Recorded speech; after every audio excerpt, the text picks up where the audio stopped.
Hey guys, Paul from Ashen Phoenix. It is New Comic Book Day for the week of February 24th, and we're getting started right now. This episode brought to you by shirts. No real tagline, just buy a shirt. Hey guys, Tim from Capes and Scowls, Team Ashen, the comic book store, 36 other places. Isn't that nice? I get around. Time to talk about trades, because they're right here in front of me, ominously, staring at me. There's a bunch of them. We got Miles Morales, Ultimatum. Not to be confused with the old Ultimatum. This is issue 16 through 21 of the current run, where he fights crazy ultimate doppelganger version. At least I assume that's what that is. We got Legacy of Mandrake the Magician. This is Mandrake's daughter. Pretty cool. I don't know why they made her look so much like Sabrina, though. I don't know about that. It's a cool book, though. We got Faithless 2, which is some Azzarello stuff with Maria Lovett. God, her art is so cool. Her art's awesome. This has some sexy time in it, just so you know. Write It in Blood. I don't know anything about this, but it looks pretty sweet. I was thumbing through it. It's a lot of blood, a lot of Texas, a lot of blood. We got Nubia, Real One. This is a Wonder Woman tie-in young adult kind of graphic novel. I don't know a ton about it, but it's worth checking out. Most of those are. Tales from the DC Dark Multiverse. We talked about the hardcover when it came in. Now it's all in one big, thick trade. This is Nightfall, Death of Superman, Blackest Night, Judas Contract, and Infinite Crisis. So the original run. They have done a handful beyond this. Department of Truth. Well, Paul loves this, and I'm going to read it now that it's out in trade. Yeah, this is awesome book. Awesome, awesome book. About conspiracies. Catwoman, Volume 4. You know do I have to explain Catwoman to people? I think everybody knows Catwoman. Got a whip. She's kind of good, but kind of not. Michelle Pfeiffer was sexy back in the day. Remember? She probably still is. I bet. Conan the Barbarian, Exodus and Other Tales. This is a couple of different issues and a couple of different one-shots that came out, all collected together. I've read some of them. So they're great. That's how that works, right? I'm going to talk even though there's a train. Spider-Man Bloodline. I have 2 books for it because one of them is an exclusive variant cover for the trade because why the hell not? This is the J.J. Abrams and his son storyline that took a literal eternity to come out. So I don't care. Once that happens, I don't care, Paul. I really didn't care to begin with. From Hell, Master Edition in color. This is that newer re-release version that they just did, all compiled in one big book. I don't think you could kill a man, but you wouldn't have fun trying. How should I word that, Paul? Paul's shaking his head. It's a pretty heavy book. It's hefty. It's almost there. The Joker War. Oh, this is lighter. Definitely can't do it. The Joker War Saga. This covers Batman issues 95 to 100. And a bunch of tie-in stories as well from, Batgirl, Red Hood, Nightwing, that kind of stuff. It's pretty comprehensive. Wow, there's so many trades. Goodness, I'm sorry. Why does it all come out this week? Next week I'll just be like twirling my thumbs. Teen Titans No More. Robin No More. This is Volume 4. I just haven't gotten into the Teen Titans in a while. Every time I try, I'm just like, meh. I guess I don't really care for Damien. Every time you try, they reboot it. Every other week. Yeah, it goes like 12 issues, and then they're like, here's a brand new group, and then... I'm not a big Damien guy. I don't know. Am I alone on that? I don't really care for Damien. Crisis on Multiple Earths, Crossing Over. This is some classic Justice League. It's actually, wow, quite a bit of Justice League. But this is where you introduce a lot of the Earth 2 stuff. So... this is, I've only read probably a smattering of what's in here, but good stuff. And then finally, we got Batman Gotham Knights Contested. This is Batman Gotham Knights, issue 14 through 24 and 32 for some reason. I suppose it makes sense. All right, and then also a new previews this week. Paul, I'm going to start with the Marvel one. Tell me when. Now. We've got Iron Fist, Heart of the Dragon, issue 5. He's still... looking for a Heart of a Dragon. I kind of skimmed it. I know I read it. It was Larry Hama. I loved it. Terror Takes Form.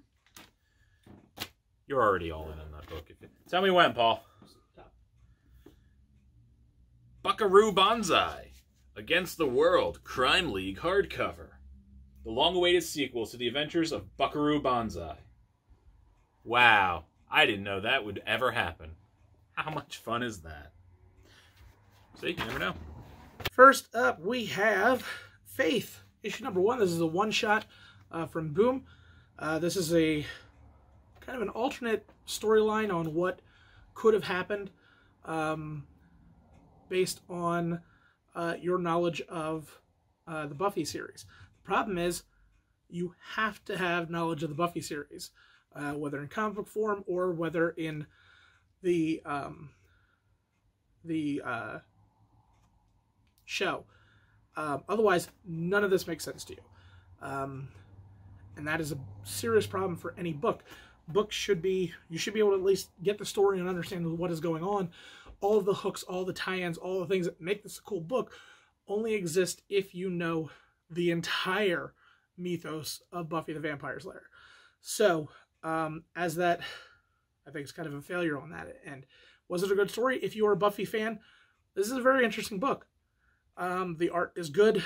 The story is interesting. But, yeah, I'm a firm believer that you should be able to pick up a book, at issue number 1 specifically, and know what is going on, or at least get enough information of what is going on to fully explain what is happening in your book.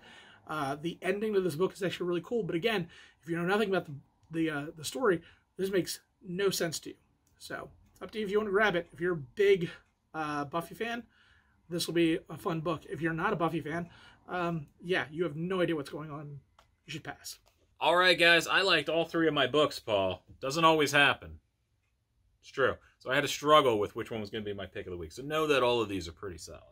First up, we got Stray Dogs, issue 1 from Image Comics. This is really fun. It is a very cool merging of 2 different styles. You have your classic, God, what is it, like All Dogs Go to Heaven kind of style animation? What was that? That was, what was his name? Burt Reynolds. Burt Reynolds? All Dogs Go to Heaven was Burt Reynolds. No, the animator. What's his name? I have no idea. Oh, come on. Well, I'm blanking on it and I feel awful. Anyways, that style of animation. You know, the cool animation you had as a kid that wasn't Disney? That one. No, stop talking. No more talking for you. Sorry. Yeah, you're wrong. I can't remember the dude's name. It's going to bother me. Like, oh my God. Paul, I hate no this. idea. You're killing me. Anyways, it's intentionally that, shut the hell up. I will come over there. It is intentionally that art style. It is about dogs. A house full of dogs. A guy finds this dog. It's a stray. It's this cute little dog, and she is not acclimating well to the house of dogs. And you're thinking this is just like a nice little story, and then he finds the dog kind of hiding under a table, and he puts a red scarf around her, and she remembers, she's having memory issues, that he used this scarf to murder her owner. This is a cute dog story combined with horror. I love it. I love everything about it. I don't want to give away too much, but that's what it is. It's horror and cute dogs, and please give me more cute dog horror. Some odd reason I need it. Next up, we have Harley Quinn, issue number 5, Batman White Knight series. This is an awesome story. However, this is being the book that sets up the end. There's a lot of setup here. There's not a lot of moving parts. So yeah, it's really good. It sets up a lot of what's going on.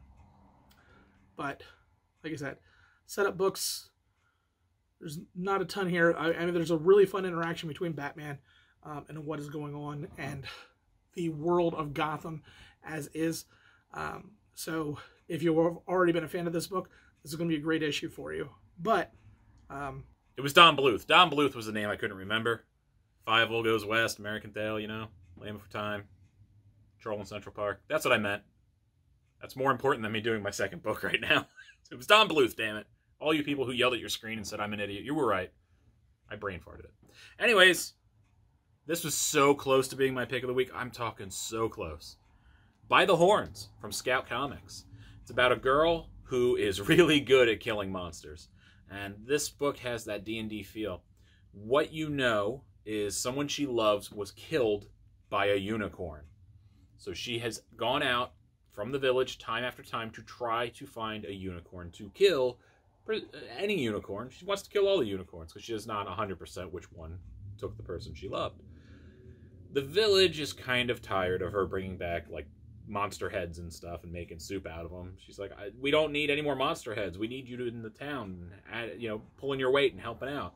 They eventually decide to throw her out for a year. They're like, you're gone. At least a year. Get out of here. Go get all the killing out of your system. Go kill every unicorn, every monster you can, and then maybe we'll let you back in when it's out of your system. Really good.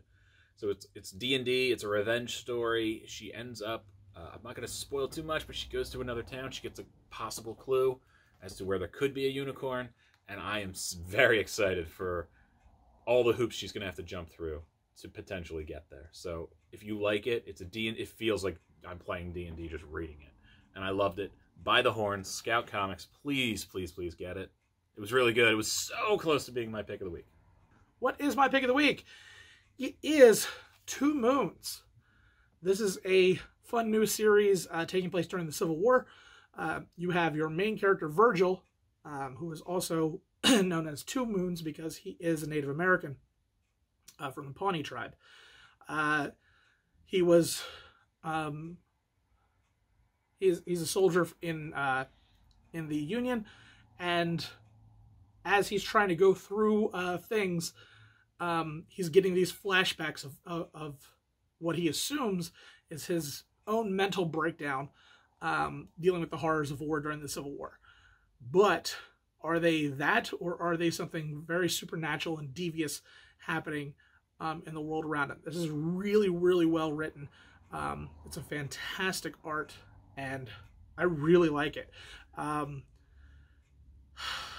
There's a book similar to this that Tim has read several times, where a person has to kill somebody every time, and there's demons, and whether is it all in his head, is it all actually happening? It's kind of like this story here.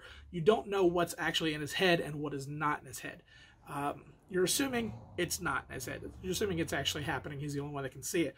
So yeah, I'm really excited to see how this issue goes. You should definitely pick it up. So what could be my pick of the week? Paul, do you know? I actually do. Hey, he does know. He was paying attention this week. You were. Very good job. It's Paranormal Hitman from Behemoth Comics. Why did this eke out the other way? They were both so good. It was so close. I'll tell you a big reason. It's because Brett Murphy's local to here. The guy who wrote this book's local, and I thought the book was super sweet. So when two things are that close, I give an edge to the local boy. What can I say?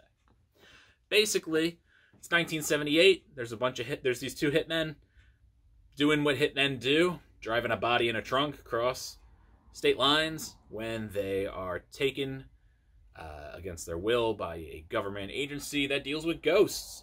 And how did the ghost people know that they're the best killers? Because someone they killed told them so. Essentially, they have created... Yeah, they're really good at shooting people in the head, Paul. They've created a box, for better terms, I guess. A specter box. I forget what he called it. But when you activate the box and you put a real-world object in it, that person who's tethered to it can come back. So if you put an old rifle in it, an old Civil War soldier may come back.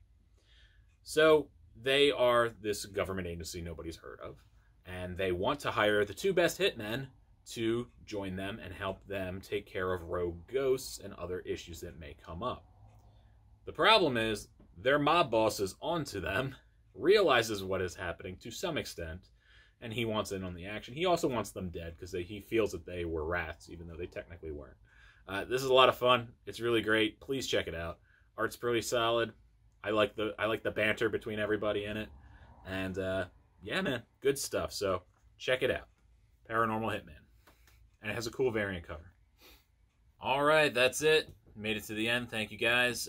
Paul thanks you from the bottom of his huge heart. It's just black and dark, and it's not. It is literally sunshine and rainbows. Like there's nothing black about my heart. All right, that's my heart. You are sunshine and rainbows. It's huge, though. Huge heart. Well, I mean, that's sleep apnea. That's sleep apnea? Pray for Paul. That's a condition. Too dark? It's a little dark. I got that. People love it. Joke came from your black heart. It did. That's true. That's it. I got nothing to plug. Just, if you guys check out the podcast, I'd appreciate it. Capes and Scowls. And check out Paul. He does the streaming thing on Twitch. He plays that game where you're a murderer and you hunt people in the woods and whatever. That's it. He should play like Among Us, though. Isn't that the red hot thing? It was a red hot thing like in October. Well, you know what? It'll come back. It might. Eh. What are the kids playing? Like Overwatch or the Fortnites? I don't pay attention. Still a lot of people play Fortnite, yeah. Really? Still a lot of people? Surprisingly, yes. Overwatch kind of died out, right? No. There's still probably... I don't pay attention. Probably 15,000 people playing it or watching it. 15,000? It's not terrible now. I mean, it's a decent... It's a thing. If you want to leave a comment below and tell Paul what game he should be playing instead of what's the game you play? Dead by Daylight. Dead by Daylight. I should have known that by now. You should have. You've watched it quite a few times. I have. Well, I'm drunk when I watch you on your... If you want to see his stream, I'll go in it. I'm pretty drunk usually when I go in. You're like, oh no, Tim's here. Oh no. I can tell if you're drunk by how happy you are. If I'm nice to you? Yeah. If I'm nice to you, I'm drunk? Yeah. That's true. All right, that's it, everybody. Go have a good rest of your day, evening, night, morning. Get out of here, you.